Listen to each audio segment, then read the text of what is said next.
परमेश्वर का हम धन्यवाद करते हैं। सभी मसीह भाई बहनों को जय मसीह की। मेरे प्यारों, आइए प्रभु का वचन सुने।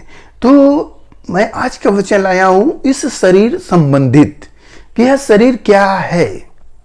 इस शरीर के बारे में आप सुने कि परमेश्वर का वचन इस देह के बारे में क्या कह रहा है। तो हम वचन को पढ़ते हैं, आप उसे ध्यान से सुने। यहां पर पहला कुरिन्थियों अध्याय 6 और वचन 19, क्या तुम नहीं जानते कि तुम्हारी देह पवित्र आत्मा का मंदिर है। वचन बता रहा है कि क्या तुम नहीं जानते कि तुम्हारी देह पवित्र आत्मा का मंदिर है। प्यारो, परमेश्वर इस शरीर को मंदिर बता रहे हैं। इसमें कौन बसता है? पवित्र आत्मा। और जो तुम में बसा हुआ है और तुम्हें परमेश्वर की ओर से मिला है। आमीन। यहां पर प्रभु बता दिए कि जो तुम में बसा है और जो तुम्हें मिला है वो कौन है? पवित्र आत्मा। परमेश्वर ने आपको पवित्र आत्मा दिए। कब दिए? जब आप प्रभु यीशु मसीह को ग्रहण कर लिए, तब आपको यह पवित्र आत्मा मिल गया। देखेंगे पतरस, यूहन्ना, जितने चेले हैं वो सब चेले हैं। जब तक प्रभु हैं पवित्र आत्मा उन्हें नहीं उतरा था, परंतु जब प्रभु उठा लिए गए तब वहां पर लोग बैठे हुए हैं और प्रभु की आराधना कर रहे हैं, प्रार्थना कर रहे हैं एक साथ होकर। तो पवित्र आत्मा उसी जगह उतर रही है और 2000 लोगों पर उतर रही है और सब लोग अन्य अन्य भाषा बोलने लगे। आग जैसा बता रहे हैं कि दिखाई दे रहा है, एक लपट जैसा ऐसा दिखाई दे रहा है। तो पवित्र आत्मा उन्हें तब मिला जब प्रभु की बपतिस्मा लिए, वो लोग प्रभु का अनुग्रह हुआ। मेरे प्यारो, जब आप बपतिस्मा लेते हैं तब परमेश्वर प्रसन्न होते हैं, क्योंकि प्रभु यीशु मसीह भी इस संसार की रीति को पूरा करते हैं। तो जब पानी से निकलते हैं तो आकाशवाणी होती है कि यह मेरा प्रिय पुत्र है, मैं इससे प्रसन्न हूं। प्रभु भविष्यवाणी करके बताते हैं और इसकी सुनो। हालेलुया। मेरे प्यारो, पवित्र आत्मा जब आ जाता है तो आप भले भले काम करने लगते हो। आपका मन जो होता है अच्छा की ओर जाता है। परंतु जो व्यक्ति पवित्र आत्मा पाए हुए भी गलत करता है और व्यभिचार में चला जाता है, तो पवित्र आत्मा को वो खेदित करता है और पवित्र आत्मा उसमें से निकल जाता है और वह व्यक्ति मैला हो जाता है, एकदम से वो गंदा हो जाता है। पवित्र आत्मा फिर नहीं आता है, वह फिर भला काम नहीं बल्कि बुरा काम करने वाला व्यक्ति हो जाता है। उसकी पागल जैसी दशा हो जाती है। हालेलुया। तो यहाँ पर हमें पवित्र आत्मा मिला है, तो हम पवित्र आत्मा को संभाले और पवित्र आत्मा की अगुवाई में प्रभु की सेवा में आगे बढ़े। और लिखा है, और तुम्हें परमेश्वर की ओर से मिला है और तुम अपने नहीं हो। प्रभु बता दिए कि तुम अपने नहीं हो। यह शरीर क्या है जो तुम्हें मिला है? तुम अपने नहीं हो, क्योंकि दाम देकर मोल लिए गए हो। बताया गया कि दाम देकर मोल लिए गए हो। पहले तुम क्या थे? इस शरीर से पाप वाला काम कर रहे थे। जिसको तुम अच्छा समझ रहे थे, पूज रहे थे, वह पाप था। वो परमेश्वर के वचन से वह पाप था। तो जो पाप का काम कर चुके हैं, अब प्रभु अपने पवित्र लहू बहाकर वह आपको मोल लिए हैं। तो आप प्रभु के मोल लिए हुए व्यक्ति हैं। अब आपका शरीर पर आपका कुछ अधिकार नहीं है।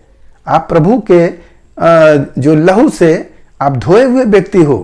तो मेरे प्यारो, हमें प्रभु की क्या करना है? महिमा करना है। लिखा, इसलिए अपनी देह के द्वारा परमेश्वर की महिमा करो, न कि इससे आप गलत काम करो।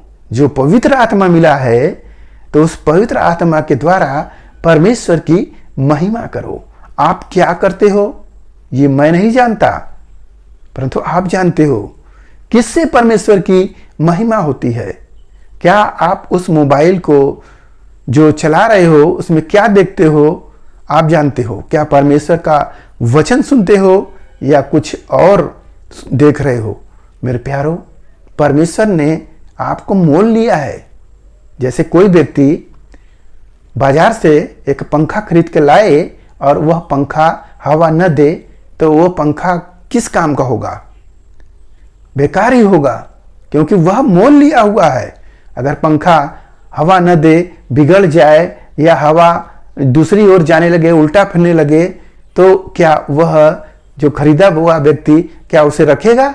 उसको कबाड़ी को बेच देगा। हालेलुया।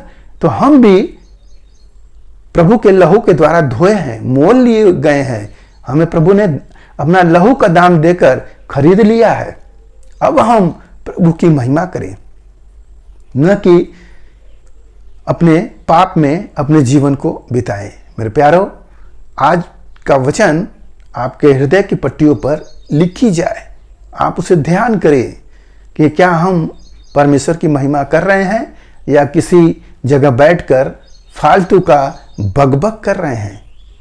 समय है, अभी परमेश्वर का वचन पढ़ो, उस पर चिंतन मनन करो, परमेश्वर प्रसन्न होगा।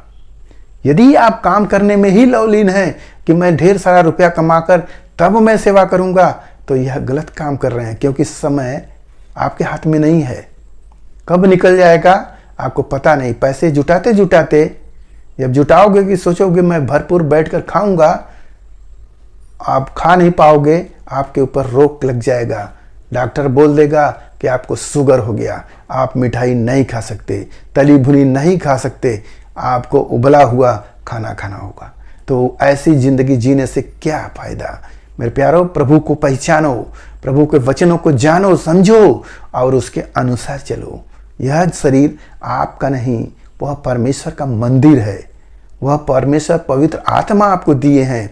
उस मंदिर की आप रखवाली करो, कहीं अशुद्ध न हो जाए।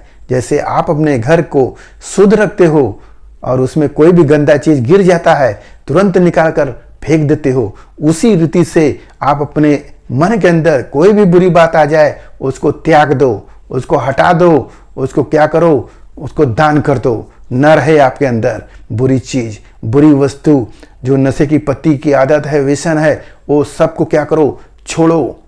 प्रभु के वचन में आगे बढ़ो, प्रभु से नाता जोड़ो। हालेलुया। जो संसार से प्रेम करता है वह परमेश्वर का बैरी है। वचन में लिखा गया है कि यदि हम संसार की रीतियों को लेकर चल रहे हैं, संसारिक बन रहे हैं, शारीरिक बन रहे हैं, तो हम परमेश्वर के बैरी हुए। परमेश्वर हमसे कैसे मिलाप करेगा? क्योंकि तो हम संसार को प्रसन्न करने में लगे हुए हैं। तो संसार को प्रसन्न नहीं करना है, बल्कि हमें प्रभु यीशु मसीह को प्रसन्न करना है। हालेलुया। क्योंकि उसी ने हमें खरीदा है, हम खरीदे हुए व्यक्ति हैं, ऐसे समझिए। तो खरीदा हुआ व्यक्ति दास होता है, और दास क्या करता है? अपने स्वामी को प्रसन्न करता है। तो हम सब परमेश्वर की महिमा करें। हालेलुया। किसके द्वारा? अपने देह के द्वारा, अपने शरीर के द्वारा, इन हाथों के द्वारा। इन हाथों से हम प्रभु की ताली बजाएंगे और महिमा करेंगे। हालेलुया। आज के इस वचन से आपको पता हो गया कि हमारा शरीर क्या है, तो आप जान गए। तो परमेश्वर की महिमा करें। तो मेरे प्यारो, आइए आपके लिए हम प्रार्थना करें। महान परमेश्वर, हम आपका धन्यवाद करते हैं इसमें राजा, आज के दिन प्रभु जो यह वचन मिला, जितने ने सुने प्रभु उन्हें आशीष मिले, उनके घर परिवार में सुख शांति बनी रहे, सभी लोग भले ही चंगे रहे। धन्यवाद करते हुए प्रार्थना यीशु मसीह के नाम में, आमीन।